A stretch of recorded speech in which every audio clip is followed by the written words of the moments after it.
Nyawa yang terhutang. Bagian 2. Terdengar dua kali suara bergedebuk. Yang pertama, suara penggada yang meleset dari kepala, dan kini menghantam punggung Adi Juwono. Yang kedua, suara tumit sang ketua yang sempat melabrak perut Randu Lawang, hingga orang ini terpental, dan gadanya lepas dari tangan. Juminten menjerit, lalu tersandar ke dinding, sebelum melosok ke lantai. Wilani dan Aryo Seno sama memekik ketakutan. Hantaman pada punggungnya yang keras bukan saja membuat tulang punggungnya remuk, tapi mengakibatkan ketua perserikatan itu terbanting ke lantai. Sebelum dia sempat berdiri, Wirasabah sudah mendorong kepalanya. Kembali ketua perserikatan itu terbanting ke lantai. Lalu tampak Wirasabah dan Rae Pamungkas sama-sama mencabut sebilah keris. Sedang Randu Lawang memungut penggada yang terjatuh di lantai.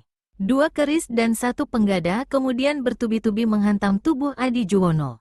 Darah membasahi lantai. Sambil terus menjerit-jerit, Wilani dan Aryo Seno lari ke sudut ruangan, coba bersembunyi di balik sebuah lemari pajangan. Rae Pamungkas cepat memberi isyarat pada Randu Lawang. Tak ada jalan lain, Dimas Randu. Kedua anak itu harus dihabisi.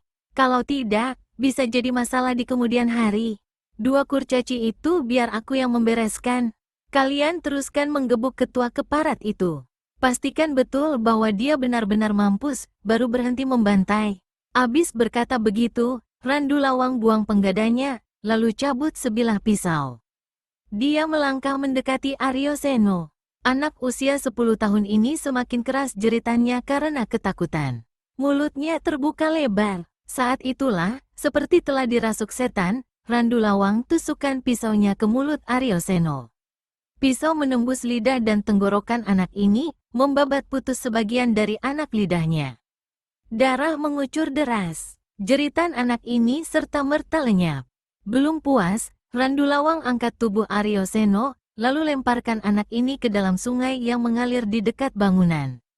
Beres yang satu, sekarang tinggal satu lagi, kata Randu Lawang, seraya melompat ke hadapan si kecil Wilani. Anak perempuan 6 tahun ini menjerit setengah mati. Pisau di tangan Randu Lawang membabat ke arah leher.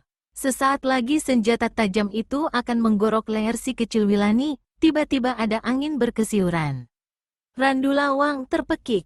Sesuatu menghantam keningnya, hingga luka dan mengucurkan darah. Bersamaan dengan itu, pisau di tangan kanannya mental. 1 tendangan mendarat di pergelangannya. Selanjutnya, dia dapatkan dirinya seperti dibanting ke dinding ruangan. Pemandangannya agak berkunang, tapi dia masih sempat melihat sesosok bayangan hitam berkelebat, menyambar tubuh Wilani. Dia berteriak pada Rae Pamungkas dan Wirasabah. 2 orang yang juga melihat bayangan sosok hitam itu coba mengejar. Namun, orang itu telah lenyap bersama Wilani dalam kempitannya. Terhuyung-huyung, Randu Lawang melangkah ke tengah ruangan. Udara malam berbau amisnya darah ini. Tiba-tiba, Randu Lawang membalik ke arah Kajenar, yang sejak tadi hanya berdiri dekat pintu ruangan, dengan muka pucat, dan tubuh basah keringatan. Manusia banci, teriak Randu Lawang. Sejak tadi kau hanya mematung di situ. Jangan harap kau bakal dapat bagian, Kajenar. Ikut berteriak Rae Pamungkas. Aku memang tidak ingin bagian apa-apa, jawab Kajenar, yang saat itu berusia 58 tahun, paling tua di antara mereka semua. Aku memang ingin jabatan lebih tinggi, dan harta serta uang melimpah. Tapi bukan begini caranya. Dari dulu aku sudah tidak setuju akan maksud keji kalian. Dan ternyata, kalian melakukannya lebih biadab dari rencana gila itu. Tutup mulutmu, teriak Randu Lawang, seraya acungkan tangannya yang memegang pisau berdarah. Pergi dari sini, sebelum ku sobek mulutmu dengan keris ini, Kajenar. Rae Pamungkas ikut acungkan keris di tangan kanannya. Kajenar menyeringai kecut. Aku memang akan pergi. Aku muak melihat kebiadaban kalian. Kalian bertiga, dan juga perempuan jahanam ini, boleh mendapatkan harta dan uang, serta kedudukan milik Dimas Adi Juwono. Tapi jangan lupa, semua harta, uang, dan kedudukan itu bergelimang darah. Kelak suatu ketika, hukum karma akan menimpa kalian. Bangsat, anjing. 2 buah senjata tajam meleset ke arah Kajenar. Tapi orang itu telah menyelinap meninggalkan tempat itu. Pisau yang dilemparkan Randu Lawang menancap di tiang pintu, sedang keris yang dilemparkan Rae Pamungkas menghunjam pada daun pintu. Jilid 4. Pada aliran sungai menjelang muara itu, banyak sekali ditemui kepiting besar, yang berenang dari laut menuju mulut sungai, karena perputaran air di sini lebih hangat dari sekelilingnya. Walaupun kepiting merupakan jenis ikan yang sangat disukai orang, dan laku dijual dengan harga tinggi, namun tidak ada para nelayan yang berani datang mencari kepiting ke muara sungai itu. Hal ini disebabkan semua nelayan dan penduduk sekitar muara mengetahui bahwa di tempat itu diam sepasang suami istri kakek nenek aneh. Pagi itu, langit agak mendung. Ombak bergulung besar, dan kepiting dari laut, ratusan banyaknya, berlomba-lomba menuju muara sungai. Di atas 2 potong papan kecil, di muara sungai, tampak duduk seorang kakek dan seorang nenek, sambil bernyanyi-nyanyi. Pada papan yang mereka duduki dan mengambang di atas air, penuh dengan kepiting-kepiting besar. Malah, binatang yang sanggup mencabut daging tubuh itu menjalar sampai ke kaki, tubuh, dan kepala 2 orang tua tersebut. Tapi anehnya, keduanya tenang-tenang saja. Malah, sambil menyanyi-nyanyi, mereka mulai mengambil kepiting-kepiting itu satu demi satu, mencopot kaki-kakinya, merobek kulit badannya yang atos, lalu mengorek isi tubuhnya yang putih, dan menenggaknya mentah-mentah. "Sudah berapa kau telan?" si nenek bertanya. "Baru 49 ekor, jawab si kakek. "Si lamban tolol, aku sudah mau 100, berkata si nenek. "Ah, siapa sih yang tidak kenal kau, Buni? Nenek terakus di dunia, hik, hik, hik." Diejek begitu, si nenek anteng-anteng saja, dan terus melahap kepiting-kepiting yang berjalaran di sekujur kaki, badan, dan kepalanya.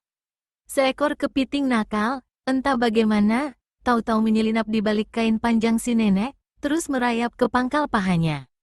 Si nenek terlompat menjerit, dan sing-singkan kain panjangnya tinggi-tinggi. Begitu dilihatnya kepiting satu itu, segera saja dicantilnya, hingga pecah berantakan. Di sini, jelas terjadi 2 keanehan. Pertama, ketika melompat, si nenek masih di atas potongan papan yang mengambang. Tapi papan itu sama sekali tidak terbalik, dan si nenek tidak sampai kecebur ke dalam sungai. Lalu, caranya menyentil kepiting besar tadi, orang biasa mustahil sanggup membuat binatang berkulit keras itu hancur berantakan. Lalu, mana ada manusia yang makan kepiting seperti itu? Dan kepiting bisa menjepit putus jari-jari manusia. Binatang-binatang ini juga mengandung racun jahat yang bisa mematikan. "Kepiting sialan, dikiranya aku ini apa?" mengomel si nenek. "Mungkin sejak kemarin kau kencing belum cebok, Buni," kata si kakek, lalu dia kembali tertawa cekikikan. Selagi kedua orang tua ini asyik bersantap kepiting, tiba-tiba terdengar si kakek berseru. "Buni, lihat, ada benda menggelundung ke arahmu." Si nenek berpaling ke arah yang ditunjuk. Benar, sebuah benda tampak digulirkan arus sungai ke arahnya. Si nenek ulurkan kaki kirinya, menahan benda itu. Ketika matanya memperhatikan, terkejutlah perempuan tua ini. "Astaga, apa yang astaga, Bune?" bertanya si kakek. Lalu berusaha mendekati istrinya. "Lihat, Pakne, benda ini bukan benda sembarangan, tapi seorang anak manusia." Dengan ujung-ujung jari kakinya, si nenek menjepit lengan kanan si anak, lalu menyentakkannya ke atas.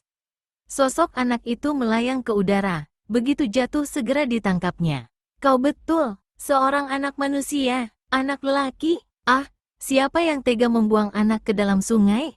Mungkin bukan dibuang, tapi celaka hanyut," ujar si kakek. "Serahkan bocah itu, biar ku periksa." Si nenek lemparkan anak yang didapatnya dari dalam air, dan si kakek cepat menangkapnya. Mula-mula dipegangnya anak itu pada kedua kakinya, lalu diangkat tinggi-tinggi, hingga air kelihatan mengucur keluar dari mulutnya. Air dalam perut anak ini bercampur darah," seru si kakek.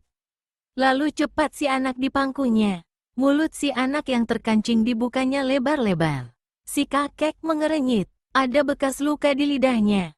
Lidah ini hampir putus, tenggorokannya robek, lukanya seperti mengandung racun, tampaknya seperti ditusuk dengan senjata tajam beracun. "Pakne, dari tadi kau memeriksa dan menceloteh. Apa sudah kau pastikan anak itu masih hidup?" Atau sudah jadi bangkai? Si kakek terkejut. Kau betul. Lalu buru-buru dada si anak ditekapkannya ke telinga kirinya. Kedua matanya membelalang. Dikduk, dikduk, dikduk. Bunyi, bocah ini masih hidup, seru si kakek kemudian. Kalau begitu, lekas bawa ke darat. Terus saja ke rumah kita. 70 tahun kawin tidak punya anak. Mungkin bocah itu rezeki kita dari Gusti Allah. Tentu akan kubawa ke darat, jawab si kakek. Lalu dari atas papan kecil itu, si kakek menggenjot tubuhnya. Kakek tua, sambil mengepit anak itu, tampak melesat ke darat. Begitu mendarat di tepi sungai, orang tua ini terus lari ke arah sebuah gubuk di bawah sebatang pohon besar. Tak lama menunggu, muncul istrinya. Tapi si nenek tidak datang sendirian. Dia tampak menyeret sesosok tubuh yang sudah jadi mayat. Si kakek memperhatikan tubuh yang diseret si nenek sesaat, lalu berseru. Yang sudah jadi bangkai itu tak perlu diurus dulu. Bantu aku menyelamatkan anak ini. Dia terluka di bagian mulut dari keracunan. Si nenek lalu ikut memeriksa. Lalu dia menghela napas panjang. Sulit ditolong, walaupun dengan mempergunakan racun kepiting, berkata si nenek. Kalaupun dia bisa hidup, hanya ada satu dari dua pilihan. Anak ini akan gagu seumur hidup, atau gila selama hayatnya. Lalu mana yang kau pilih? Bertanya si kakek. Lebih baik dia jadi orang gagu, daripada jadi manusia gila, sahut si nenek. Lalu perempuan tua ini lari kembali ke muara. Ketika kembali, dia membawa lebih dari selusin kepiting besar yang mengandung racun. Kau buka mulutnya lebar-lebar. Aku akan kucurkan racun kepiting, untuk membunuh racun senjata yang ada dalam mulutnya. Si kakek lalu buka mulut anak itu lebar-lebar. Istrinya cepat mengambil seekor kepiting. Terdengar suara berderak, sewaktu kepiting besar itu diremasnya. Lalu tampak cairan putih menetes, dan langsung dimasukkan ke dalam mulut si anak. Begitu terus dilakukan, sampai semua kepiting yang dibawanya habis diperas. Nyalakan api, kata si nenek. Anak ini harus dihangati terus-menerus sampai dia akhirnya siuman. Menurut perhitungan, melihat kulitnya yang tidak berdarah, serta tebalnya lumut yang melekat di badannya, paling tidak anak ini sudah 1 hari 1 malam dihanyutkan air sungai. Hanya anak luar biasa yang sanggup bertahan hidup selama itu. Anak ini bukan anak sembarangan. Bagaimana dengan mayat satu itu? Apa kau bisa mengenali siapa orangnya? Tanya si kakek. Sang istri menggeleng. Mukanya rusak berat, seperti dicacah dengan senjata tajam.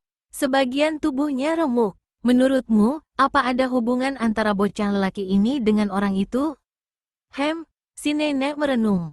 Tidak mustahil, jawabnya kemudian. Kalau begitu, jenazahnya tidak boleh kita buang ke sungai atau ke laut. Nanti kita kuburkan sama-sama. Si nenek mengangguk, tanda setuju akan apa yang dikatakan suaminya. Sepasang matanya beralih, kini memandangi anak yang masih pingsan itu.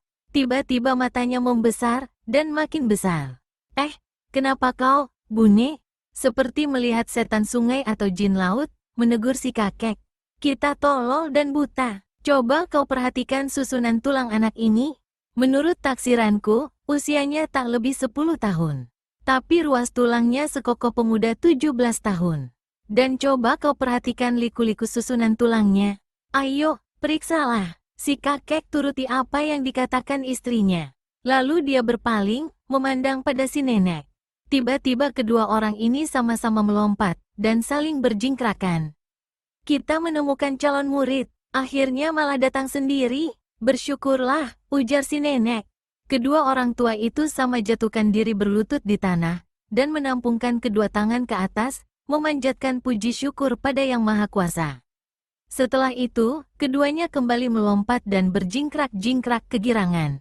Jilid 5. Sesuai petunjuk gurunya, Wilani meninggalkan Bukit Cemoro Sewu, dengan menyamar sebagai seorang pemuda. Setelah 2 hari 2 malam menempuh perjalanan, akhirnya murid Datuk Buntung ini sampai di pinggiran kota raja, ketika terjadi suatu keributan. Seekor kerbau besar, bertanduk panjang runcing, entah sebab apa, tiba-tiba mengamuk dan lari ke tengah pasar. Karuan saja, seisi pasar jadi kacau balau. Para pedagang dan orang yang berbelanja lari sambil berteriak ketakutan.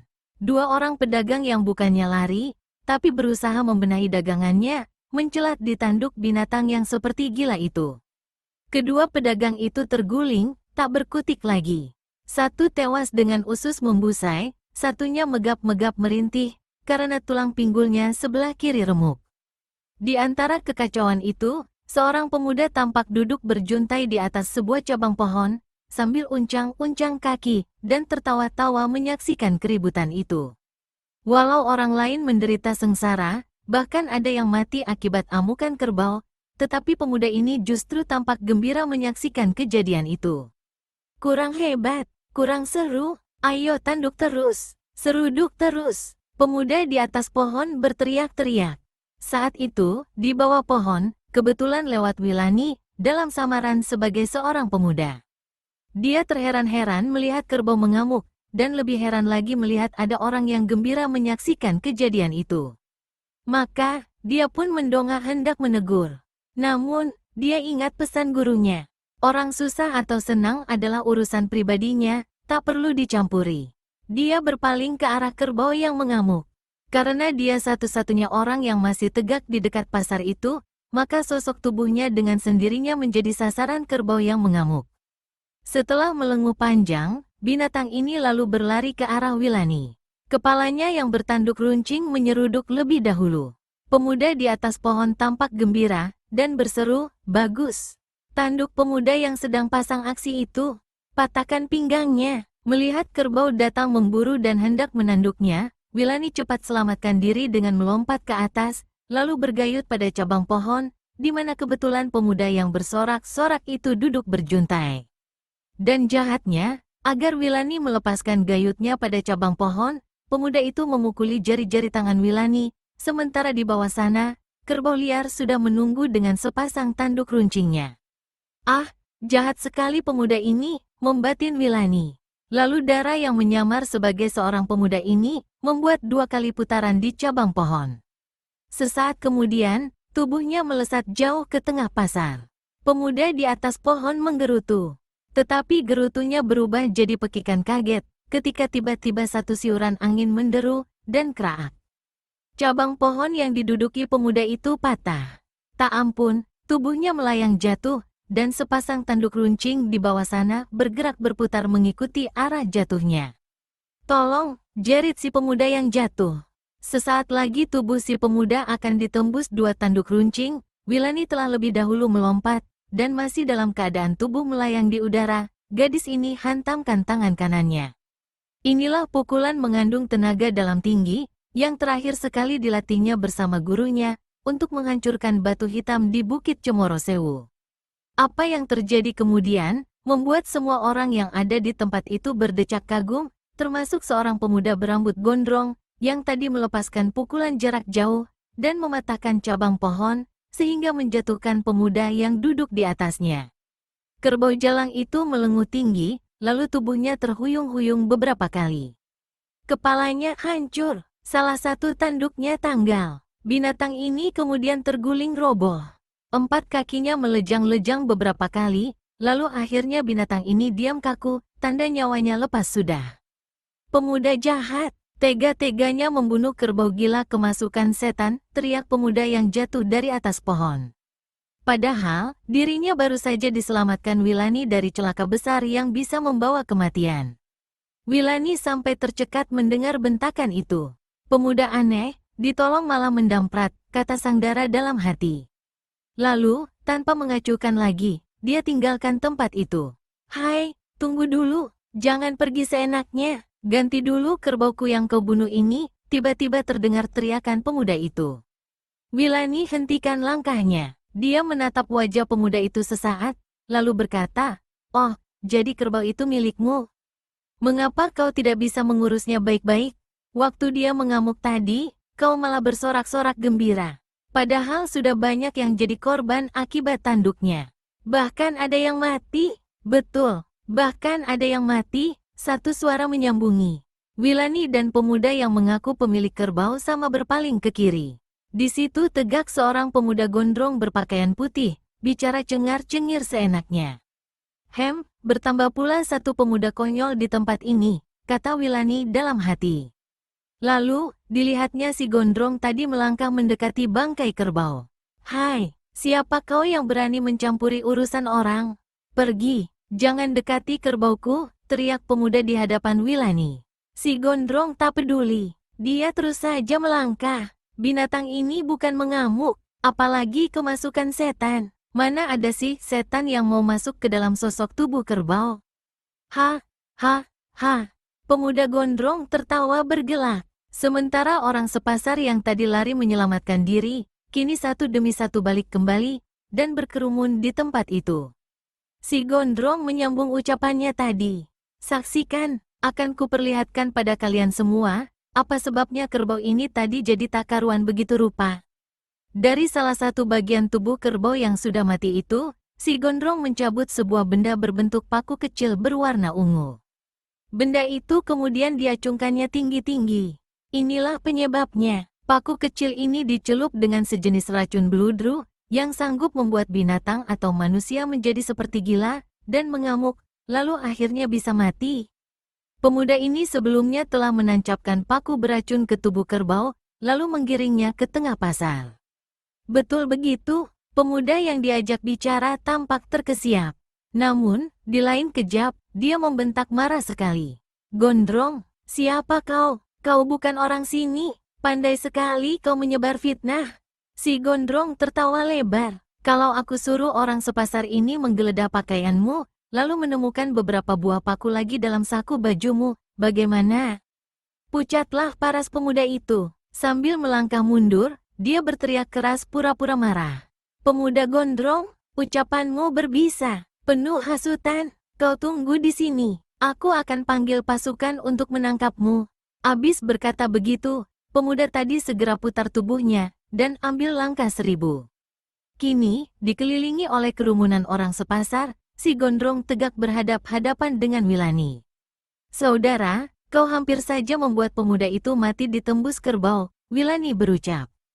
"Siapa menggali lubang, dia sendiri terperosok ke dalamnya," sahut si gondrong dengan kata berkias. Wilani yang baru saja meninggalkan Bukit Cemoro Sewu, dan tidak paham akan pepatah petitih ataupun kata berkias, tentu saja heran mendengar kata-kata si gondrong tadi. Dia memandang berkeliling. "Lobang katamu, saudara? Siapa yang menggali lobang? Aku sama sekali tidak melihat lobang di sekitar sini." Semula si gondrong hendak tertawa mengakak. Tapi melihat wajah pemuda di depannya benar-benar serius, maka dia pun mulai berpikir-pikir. Sepasang matanya memandang tak berkesip ke wajah pemuda di hadapannya itu. Lalu, ketika diperhatikannya bentuk pakaian, maka dia pun tersenyum. Dipandangi seperti itu, diam-diam Wilani menjadi jengah, sampai mukanya merah. Lalu cepat-cepat dia memutar tubuh, meninggalkan tempat itu. Semua orang, termasuk si gondrong, jelas-jelas melihat pemuda itu melangkah biasa saja. Tapi di lain kejap, tahu-tahu dia sudah berada di tempat jauh. Dia bukan orang sembarangan, pikir si gondrong, lalu cepat-cepat mengejar. Jilid 6. Untuk dapat mengejar pemuda itu, si gondrong harus mengerahkan ilmu lari kaki angin yang dimilikinya. Itu pun dia baru bisa mengejar, setelah jauh di pinggir kota raja sebelah timur. Menyadari kalau ada orang mengikutinya, si pemuda cepat membalik, dan menatap tajam. "Ah, kau pemuda di pasar itu rupanya. Orang berilmu yang pandai mencabut paku dari tubuh kerbau," kata Wilani, yang menyamar sebagai seorang pemuda itu. Disambut dengan kata-kata seperti itu, karuan saja si gondrong seperti kelagapan. Dia menggaruk kepalanya beberapa kali. Kenapa anumu? Apa? Anuku tidak apa-apa," jawab si gondrong, setelah lebih dahulu tertawa mendengar pertanyaan orang. "Kalau anumu tak apa-apa, baiklah. Sekarang katakan, mengapa kau mengikutiku?" Si gondrong bergumam, sambil garuk-garuk kepalanya. "Kepalamu banyak kutu rupanya. Dari tadi kulihat kau menggaruk terus," sergah Wilani. Saking tak bisa menjawab, dan juga saking jengkelnya, pemuda berambut gondrong itu akhirnya hanya bisa tertawa bergelak, sampai keluarkan air mata. Kau ini menangis apa ketawa? Ketawa atau menangis?" Pemuda di hadapan si gondrong bertanya. "Dengar, orang muda," si gondrong kuasai dirinya. Aku tertawa karena melihat kau berpakaian tidak sesuai dengan kodrat sebagaimana kau dilahirkan. Lalu aku menangis, karena penyamaran yang kau lakukan, di mataku hanya satu kesia-siaan saja. Ha, ha, ha.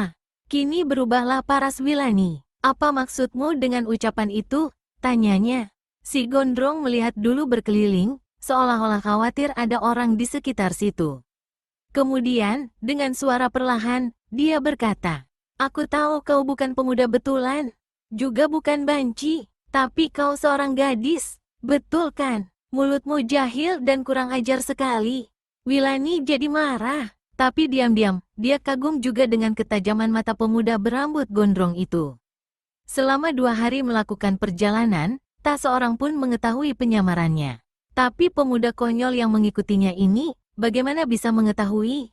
Harap maafmu, kalau mulutku terlanjur jahil dan kurang ajar. Tapi betul kan, saudara, siapa kau ini? Guruku mengatakan, di dunia ini ada 2 macam setan. Pertama, setan yang tidak kelihatan. Kedua, setan kepala hitam sepertimu ini. Terima kasih untuk persetananmu itu. Tapi aku bukan setan seperti tuduhanmu. Lihat, kedua kakiku masih menginjak tanah. Lalu si gondrong ini gerak-gerakkan kedua kakinya dan goyang-goyangkan pinggulnya. Baiklah, apakah kau setan atau bukan, tidak perlu dibicarakan panjang lebar. Katakan, siapa kau adanya, dan mengapa mengikutiku? Namaku Wiro Sableng. Siapa? Tanya Wilani. Wiro Sableng, jawab Wiro. Ah, pemuda gila kau ini rupanya. Pantas, ternyata mulutmu pun jahil dan kurang ajar, menukas pendekar 212 Wiro Sableng. Sudah, katakan saja, mengapa kau mengikutiku?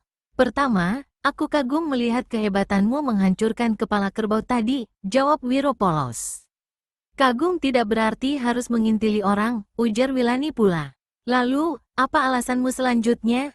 Itu tadi, penyamaranmu itu. Apa anehnya aku menyamar? Siapa saja bisa, dan boleh menyamar. Kau mau menyamar jadi perempuan, atau jadi nenek-nenek, tidak ada yang melarang. Kenapa kau usilan ingin tahu urusan orang? Wiro menggaruk kepalanya. Terus terang, dia jengkel oleh ucapan-ucapan yang menyudutkannya itu. Namun, diam-diam, dia juga merasa senang dengan sifat dan gaya bicara orang ini. Nah, kau betul kan banyak kutu?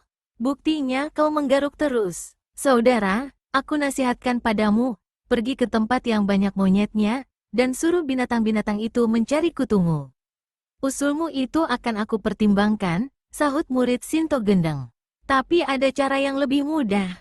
Bagaimana kalau kau saja yang mencari kutuku? Aku duduk di tanah sini.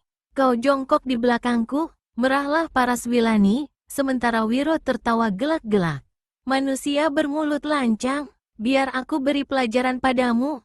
Lalu, sekali kedua kakinya bergerak, Wilani sudah melompat ke hadapan Wiro, dan plakek, tangan kanannya menamparkan pipi kiri si pemuda. Tamparan itu cukup keras, dan sempat membuat sang pendekar nanar beberapa ketika. Menahan sakit, Wiro berkata. Ada ujar-ujar mengatakan, jika kau ditampar di pipi kiri, berikan pipi kananmu. Nah, silakan tampar pipi kananku. Abis berkata begitu, lalu Wiro ajukan pipi kanannya. Merasa ditantang, Wilani angkat tangan kanannya, siap untuk menamparkan. Tapi setelah berpikir sejenak, akhirnya dia membatalkan tamparan itu. Perlahan-lahan, tangannya diturunkan. Di hadapannya, Wiro tertawa gelak-gelak. Nah, kau tidak tega kan? Terbukti kau memang perempuan. Hanya kaum perempuan yang tidak tegaan. Manusia kampret, merontokkan gigimu pun aku tega, teriak Wilani. Kalau tadi memang ada rasa kasihan setelah menamparkan pipi si pemuda, maka kini rasa kasihan itu berubah jadi jengkel setengah mati. Dia membuat gerakan seperti hendak melangkah pergi. Tapi tiba-tiba, tubuhnya berputar, dan tahu-tahu kaki kanannya sudah menderu ke mulut Wiro.